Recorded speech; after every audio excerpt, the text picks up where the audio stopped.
विधान परिषदेच्या निवडणुकीमध्ये हारकर जीतने वाले को बाजीगर कहते हैं।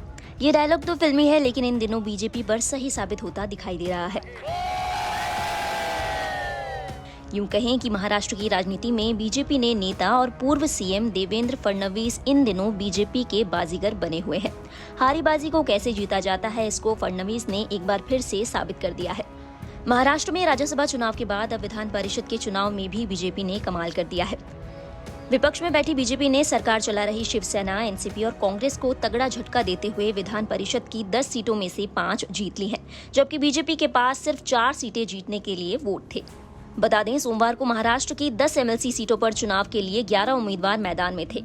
एमवीए ने 6 उम्मीदवार उतारे थे, लेकिन बीजेपी ने 5 कैंडिडेट खड़े कर चुनाव को रोमांचक बना दिया। दिलचस्प ये रहा कि एमवीए के पास सभी 6 कैंडिडेट्स को जिताने के लिए नंबर थे, लेकिन वो 1 सीट हार गई, जबकि 4 सीटें जीत सकने वाली बीजेपी ने 5वीं सीट निकाल ली। ऐसे में साफ संकेत मिलता है कि बड़े पैमाने पर क्रॉस वोटिंग हुई है और निर्दलीयों ने बीजेपी को समर्थन दिया है।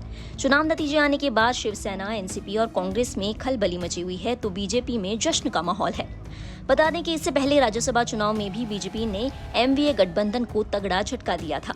राज्यसभा की 6 सीटों पर विधानसभा चुनाव में बीजेपी 3 सीटें जीतने में सफल रही थी, जबकि तीसरी सीट जीतने के लिए बीजेपी के पास पर्याप्त वोट नहीं थे।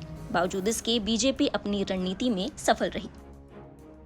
विधान परिषद के नतीजों से एक बार फिर यही संदेश आया है कि देवेंद्र फडणवीस भले ही विपक्ष में हों, लेकिन उनकी चुनावी रणनीति सीएम उद्धव ठाकरे पर भारी है। बीजेपी की लगातार जीत से पता चलता है कि फिलहाल देवेंद्र फडणवीस महाराष्ट्र की राजनीति के बाजीगर हैं। महाराष्ट्र में बैक टू बैक जीत यहां बीजेपी कार्यकर्ताओं का मनोबल बढ़ाने वाली है, तो वहीं महाराष्ट्र के सीएम उद्धव ठाकरे के लिए खतरे की घंटी भी है। यहां से महाराष्ट्र में उद्धव सरकार की जमीन हिल भी सकती है। अगर क्रॉस वोटिंग कराकर बीजेपी ने अपने उम्मीदवार को जिता दिया है, तो आगे उद्धव सरकार पर भी खतरे से इनकार नहीं किया जा सकता।